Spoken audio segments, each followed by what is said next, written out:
stuff you won't hear on the CBC. Lord Christopher Monckton, expert on the issue of global warming, climate change, or the mythology. Even to question these theories does make one a heretic now in contemporary Canada. And what I find particularly worrying, and there was a case just recently when we all had to turn the lights off for a short period of time. There were children, it happened to a friend of mine, there were kids outside screaming, "Turn your light off, turn your light off," as there were young pioneers in their red shirts under communism. So a generation of young people being educated that to question these views on climate change makes you a sinister individual. Just to make sure people understand what we're talking about here, pollution is a different issue. Quite right. This is a very central point that you raise, and it needs to be made very clear. All of us, properly speaking, are environmentalists now. We all realize that the footprint of humankind in various ways on the planet can be very heavy. We are cutting down rainforests when, frankly, we should be preserving them because they're wonderful sources of life and all sorts of other things. Oxygen, they keep the planet cooler around the equator than it would otherwise be. Many, many purposes in the rainforest. Wonderful biodiversity, as the trendy phrase has it, lots of different species living in these tropical forests. It's a tragedy when they're cut down. That's a bad one. The Prince of Wales, for instance, who bangs on about all these issues, is right to bang on about that one. Likewise, the encroachment of humankind upon fragile habitats of rare creatures is another concern, whereby simply through being too numerous and too intrusive, we are wiping out species that might otherwise have survived. We're throwing out into the atmosphere various kinds of industrial pollution, though that is much better controlled in the West than it is, shall we say, in China or India, because we've been at it longer cleaning up our act. So we are, in various ways, making a bit of a mess of the planet. Not as much of a mess as the environmentalists would have us believe, but we are making a mess. And those are real environmental problems which require to be addressed, and in the West largely have been addressed or are being addressed.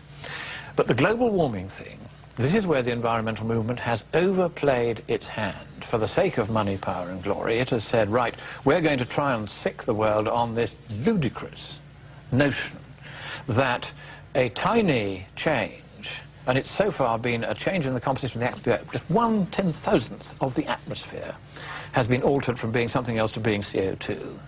Over the last 250 years. Maybe another 2,000th of the atmosphere will become CO2 over the next 100 years at most. That's all. It's a tiny, tiny change in the composition of the atmosphere that we are achieving because we're putting out CO2 into the atmosphere. It is harmless. There was 20 times as much CO2 in the atmosphere in the Cambrian era 550 million years ago than there is today. I remember it well. You don't, you're too young. But there is the thing. We've seen this all before. It's nothing new. It's a very limited problem. But let's now see it, just for a moment, from the point of view of the bedwetters. I know it's difficult to cast one's mind into such a strange frame of mind, but let's just try. Let us for a moment pretend, ad argumentum only, that there really is the magnitude of warming for a given tiny change in CO2 concentration that the bedwetters would have us believe, the UN and all that crowd. Okay, in that case, assuming that they're right about 3¼ degrees Celsius of warming for the doubling of CO2 that will happen over the next century, century and a half, how much CO2 would we have to stop emitting in order to prevent a temperature increase of, let us say, 1 degree Celsius? Now, if I ask you that question, and your honest answer will be, I don't have a clue. Is that right? It would be. Right. Now, that's interesting. You are not stupid, are you? And you're not unaware of what's going on around you. You have heard there is a global warming debate. Isn't it puzzling that those who are trying to tell us that we need to do various things to mitigate or control or reduce our emissions of carbon dioxide have not given us the one piece of information that we would need to have in order to work out whether what they're saying makes any sense, which is how many tons of CO2 must we forego in order to reduce temperature by 1 degree Celsius, let us say. The answer turns out to be 2 trillion tons. Now, the trouble with numbers like trillions is that these are beyond our ken. But let me try and put it in perspective.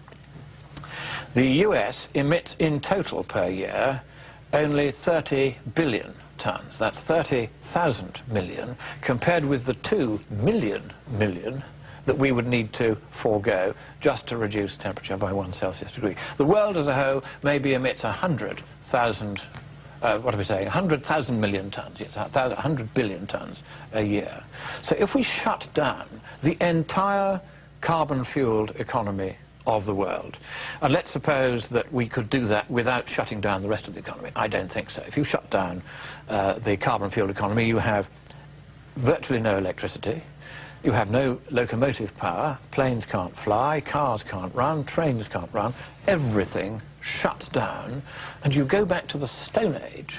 For how many years has the whole world got to go back to the Stone Age in order to prevent 1 degree of warming, even on the assumption that the UN's exaggerated figure for the effect of CO2 on warming is right?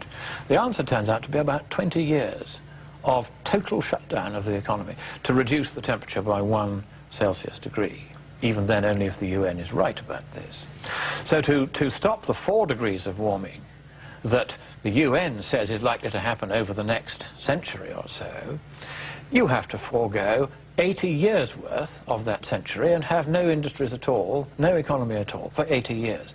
That is just how little impact mitigation can have on this problem. It is orders of magnitude cheaper instead to go for what's called adaptation, where if and when the oceans that have failed to warm as directed for the last 60 years start to begin to warm, if and when the sea level that hasn't risen at all for the last 4 years rose only 8 inches in the last century and might rise at best a foot even on the UN's own figures this century, even if all these things were to happen, adaptation to these events, if they happen, would be orders of magnitude cheaper, far, far cheaper and far more cost-effective than trying to reduce the amount of CO2 we emit. That's called mitigation. And you can also put it the other way around. I have obviously had to look at various items of public spending when working for Margaret Thatcher, deciding which ones were worth it and which ones were not.